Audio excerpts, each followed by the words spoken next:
We're going to tell everybody what not to do. Right. To see where we've came, it was cool to grow with it and see it all come together. I know for me, I know what I don't want to go back to. I don't want to go back to days of like chaos, or I don't want to go back to days of, this got delivered, but we can't find it because we didn't have a process for where deliveries go like that.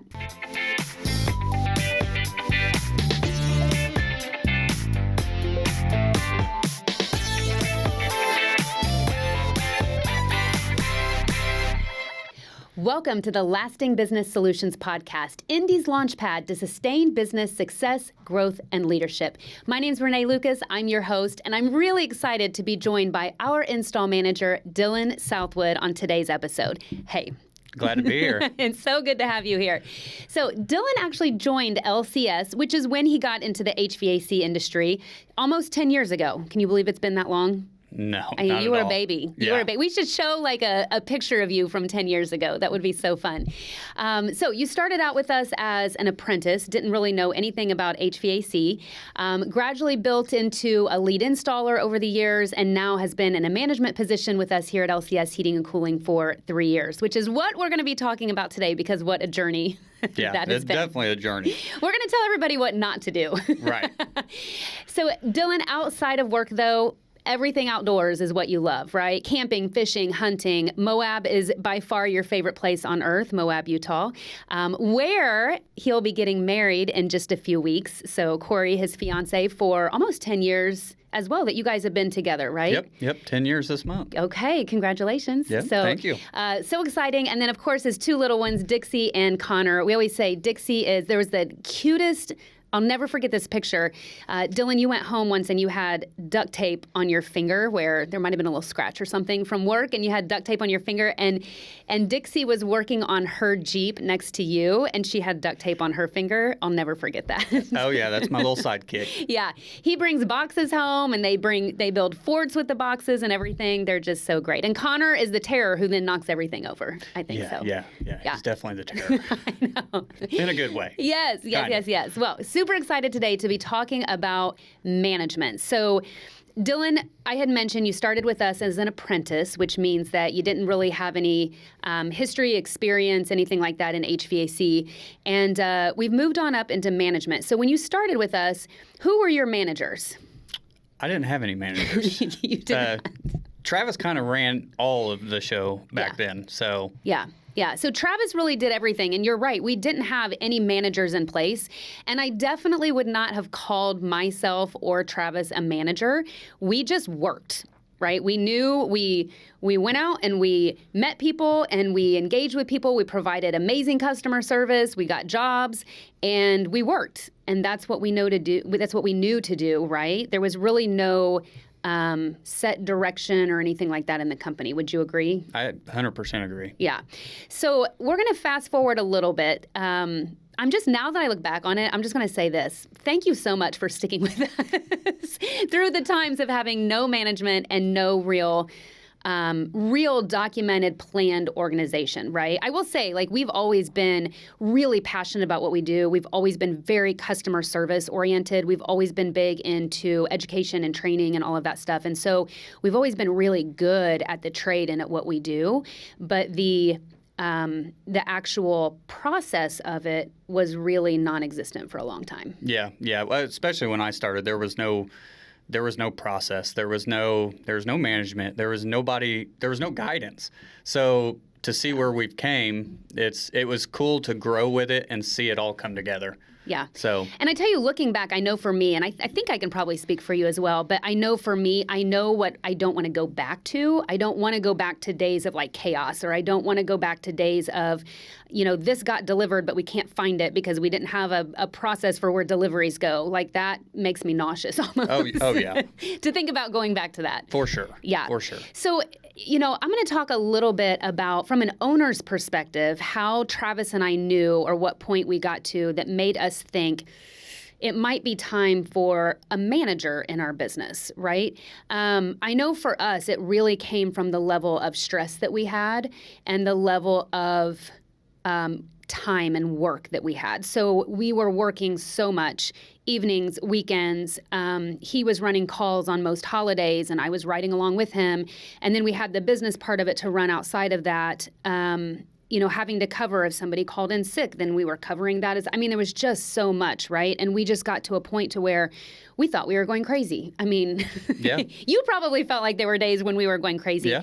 From an employee standpoint, what did you see, if you can think back to that time, what did you see at that time that made you wish you had a manager or made you think, man, you guys might want to think about this? So back when I was a lead installer, I really started seeing it when we weren't getting a lot of support out in the field.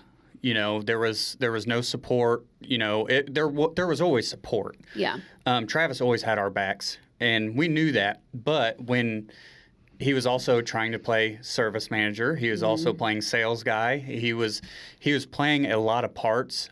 So, and obviously, who has enough time in the day to do everything? And that's when I was like, something's got to give. Yeah. There's got to be change, because if we don't have any change, there's going to be people that aren't going to stay happy with this. Right. So because it's stressful for you too then. Yeah.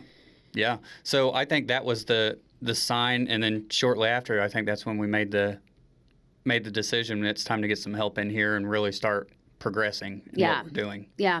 I think that's a really good point. And I think as business owners, sometimes, we get wrapped up in our own stress and everything, all the hats that we're wearing in the day to day. And then I come home and I've got to do this in the evening, and we're taking care of our customers.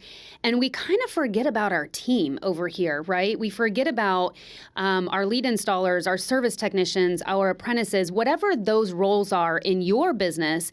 We forget about the stress that we're causing them. How often do you feel like you fed off of our stress or chaos? Oh, it was quite often, just because, if I come in stressed, my guys are going to be stressed because they're going to see it off me. Yeah. Which you don't want. No. So that makes everybody go downhill. Their days go downhill. It's the same thing like going home and being stressed. Now your family has it. So it goes every direction. Yeah.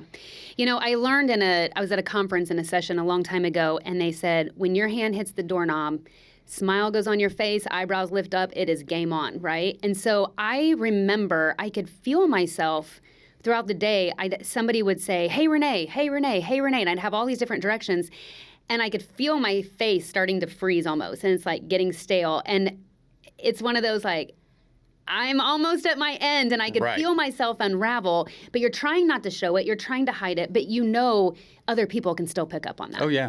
Facial expressions, sound of your voice, every body language, they can sense it. Yeah.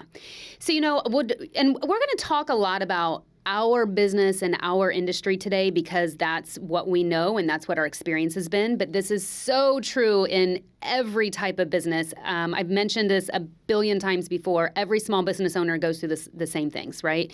Doesn't matter what your business is. And so, when Travis and I made the decision that we're gonna put a manager in place, we're gonna have a manager.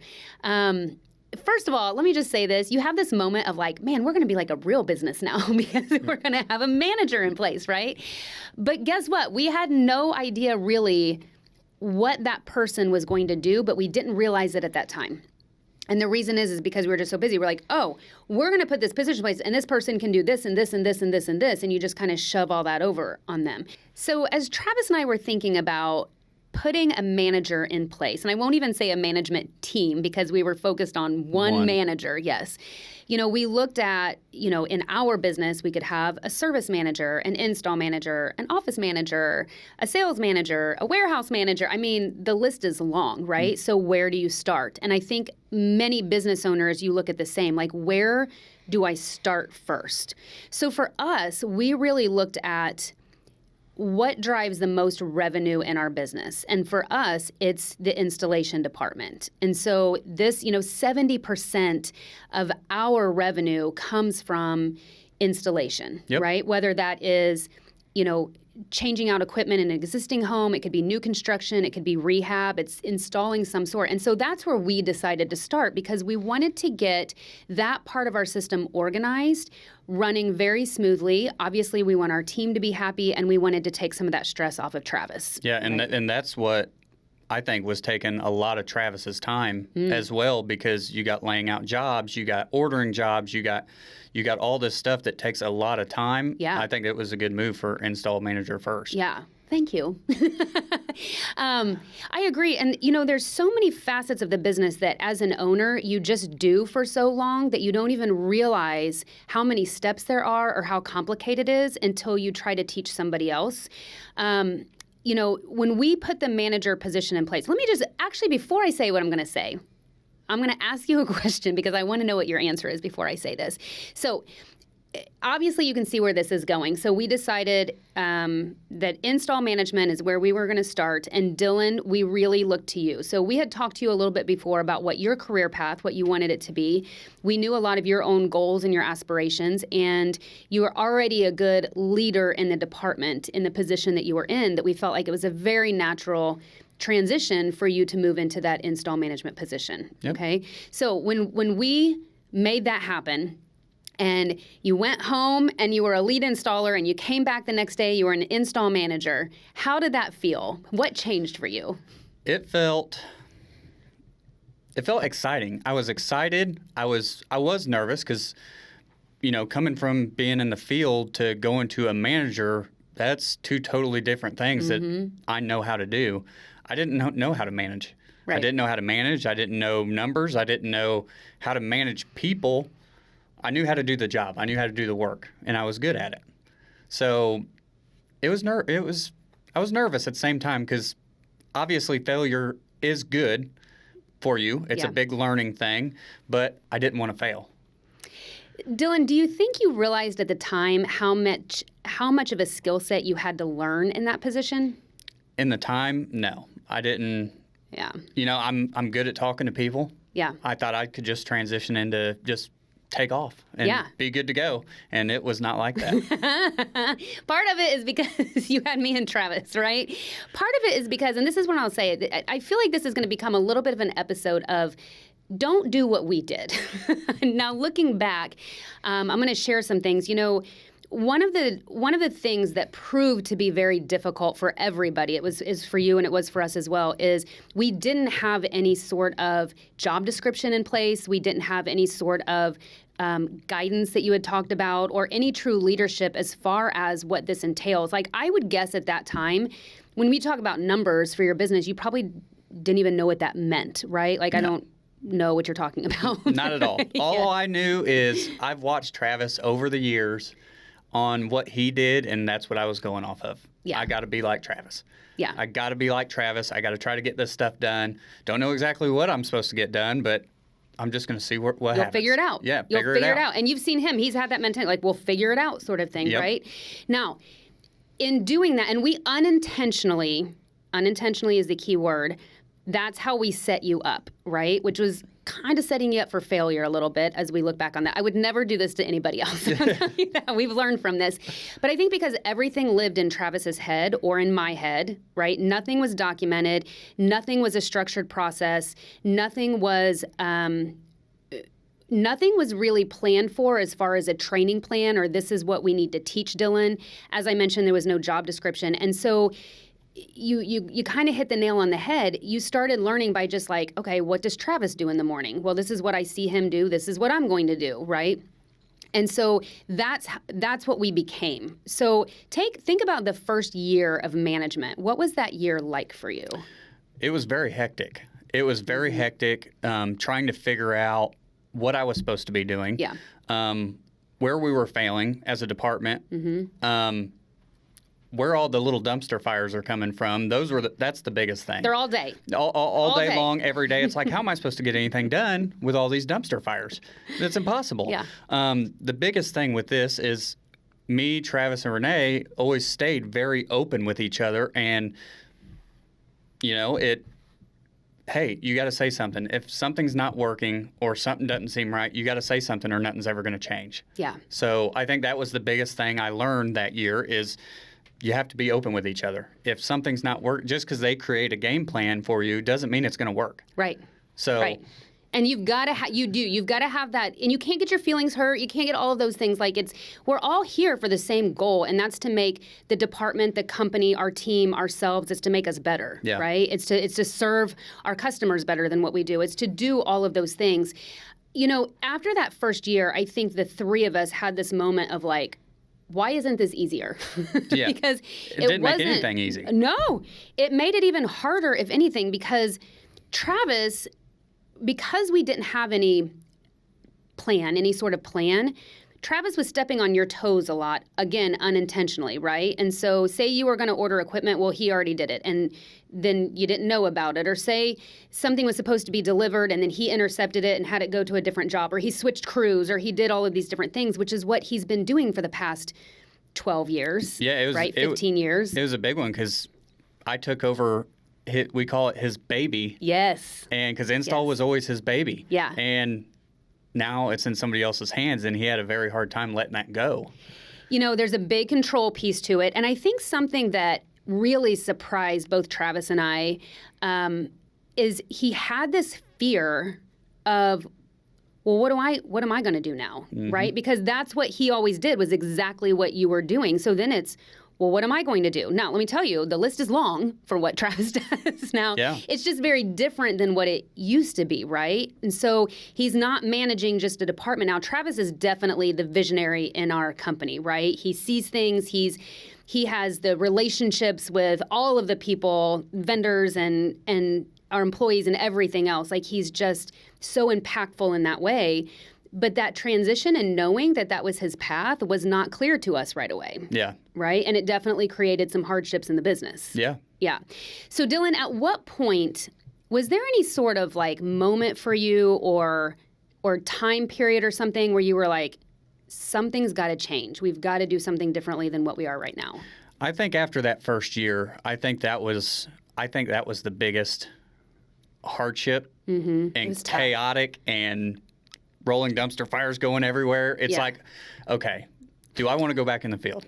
Because it was a lot easier. Did you contemplate that? Like, yeah. I mean, I don't know what manager doesn't think about that every now and then, but it's like, maybe it's easier in the field. You know, it's not easier. Well, and let's be honest. In some management positions, you're going to make less than what you would make if you were like working in it, right? Yeah. Because as an installer, for example, there's opportunity that you don't have the same opportunity on a daily basis as a manager. You might have an opportunity that's more of a quarterly opportunity or an annual opportunity, right? But it's very performance based on how the company does, right? Yeah. So, you know, it may not be the same way. And I know that there's times, sales is a perfect example. Sales managers in most industries make less than sales people do, right? And so because they're not running the opportunities, they're not making commissions, they're not making those things. And so that can be a really hard transition for people. Like, you have to want something other than money to be in that position. Yeah, and I've seen that too. When I first started and, you know, I started getting my paychecks, I'm like, ugh. It's a little less than really? And I'm dealing with all these headaches and dumpster fires and whatnot. It's like, do I really want to do this for this money? And yeah, I do. Yeah, I do, because you have to be dedicated to the business. You have to, and you got to work hard. It all pays off if you work hard at it. Yeah. And be dedicated to your team and serve your team and help them meet goals and everything else. There's definitely a deeper purpose in management than that. But I guarantee you, you know, as an owner, when you're looking at it, your team, your managers are going to question, did I make the right choice? Yeah. Right? And so we're actually, I'm going to hop forward just a minute.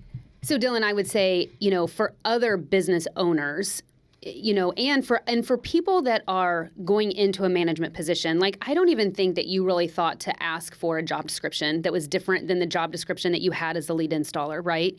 In your mind, you were just excited about the opportunity. You were going to like hit it hard, work hard, do what Travis has been doing, which is exactly the behavior that we modeled and what you were then doing, right? So I would say, if I had any piece of advice for business owners before you move into whether it's a management team, a leadership team, one manager like we did, is to have a job description in place first, have some processes documented so that you can teach this person what they should be doing, and then how to hold other people accountable. It's really easy for me to say, hey, make sure that you're holding these people accountable for this, but you're like, oh, I didn't even know we were supposed to be doing that, right? Or you've never seen us do it because we were always too busy or whatever. There's no guidelines. So we definitely need, that's something that we've learned the hard way.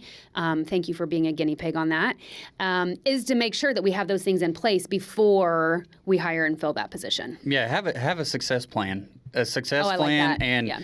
and really work with them as they get started in that position. They're going to have to follow you for a minute. Yeah. They're going to have to follow you for a minute and learn, because every business, I don't care if they're a manager they were a manager at another company or not. Yeah. Like, your business is going to do something different than what we do. Well, and I think too, like in thinking, you said something to me actually not too long ago, and you said, you have watched Travis and just observed him over the years. And there's things like, for example, there's things in our warehouse that he sees that like you just didn't see, right? And it's his experience. He's got almost 30 years experience in this industry. You have 10. Mm-hmm. And so it's just the difference in experience. And so just knowing as a business owner or as another manager that is maybe training somebody else, whether it's somebody else on a management team or another team member, people are watching you all the time, right? Yep. And so it's also like, what does your face look like? What does your body tone say? Did you say hi to somebody when they walked in, or did you ignore them like nobody was even there? Because people are going to mimic your behavior. Yeah. When I first started in the management position, every morning I watched Travis's every move. His face, what's his face look like? Yeah. How's he acting? That's how I got to act. And that's not always the truth. That's not always what you want it to be, right? Exactly. Yeah. Did you do a formal interview for this position? I did not. No. It was one day, Another lead lesson installer. Next day, install manager. So by not interviewing you for this position, we looked at it as you have a skill set as a lead installer. You have the knowledge. You've been in the position for, 7 years or so by now between the apprentice and the lead installer. It's a natural transition, right? You have a great skill set here. You're going to have a great skill set here. We've all learned that there are some skill sets that we're missing as a manager because you've never been trained on it, right? Yep. And so that's something that we've had to learn along the way. But also another big transition that none of us really took into account was you going from working side by side with your coworkers in the field doing these jobs to where now suddenly you're in the office more than you're side by side, and you're now everybody's manager, right? Was that challenging for you? That was probably the most challenging part. When you work beside the guys every single day, your coworkers, your friends, your buddies, you're everything. You talk with them, you hang out with them. Yeah. You probably hang out outside of work sometimes. Yeah, and that's what you do. And now they're answering to you as their manager. And that was a big one because they didn't know how to react to that. I didn't know how to react to that. Yeah. I was still acting buddy and, we're coworkers, we're lead installers, whatever the case may be. And that's not the case. No, because think about as a manager, there's going to be times where you have to have a difficult conversation with somebody, or, somebody, has a problem with absences and you've got to write them up or something like that. Like suddenly that relationship shifts a little bit. And most of the time it's from a negative scenario, right? Rather than knowing how to handle, if you're really, as an owner, if you're moving somebody from one position where they're more of a peer or a coworker doing the same job as everybody else into one of authority, right?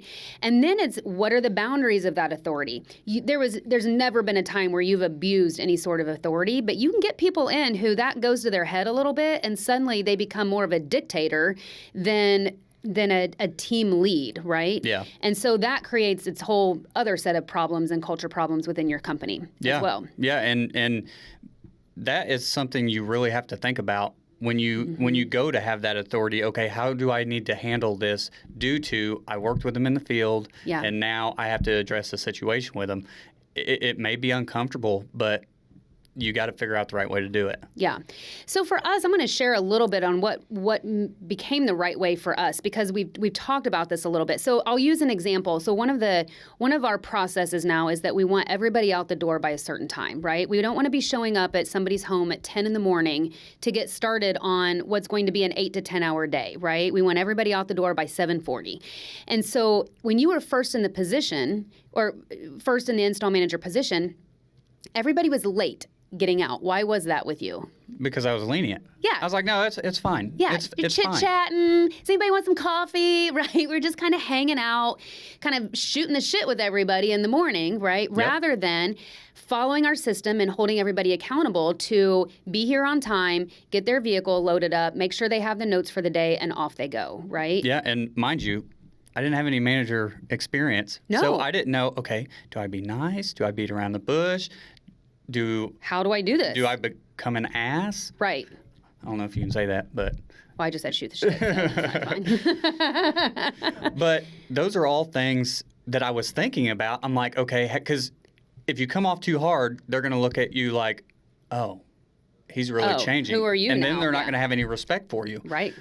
So you got to figure out that line you can take to where they still have the respect for you as a person and they respect you as a manager. Yeah. So yeah, and it's difficult. And I will say, at that time, you didn't really come to Travis or I and say, hey, I'm struggling with this. I'm struggling with how to talk to them, how to get them out the door, that sort of thing. And so then we were looking at it as, Dylan, why aren't you doing your job? Why aren't you getting everybody out? And we were really on you because you weren't holding people accountable for something that you really didn't have any structure for in the first place. It was our fault. Yeah, I didn't even know I was doing anything wrong. Hey, you just agreed with me. Yeah.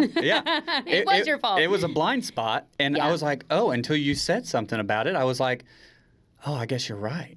But then it's taking it to the next step as a manager, understanding, hey, Dylan, it's not just 15 minutes that we're late today. If you take 15 minutes times 3 crews, times 5 days a week, times 22 working days in a month, and then you really start looking at how much wasted time we have, what does that mean for the business on a business side of things, your brain had never gone there before because that's not the skill set that you needed as an installer. Yeah. Right? And so that we go back to that new skill set that you've got to learn. Yeah. Yeah, it's not easy.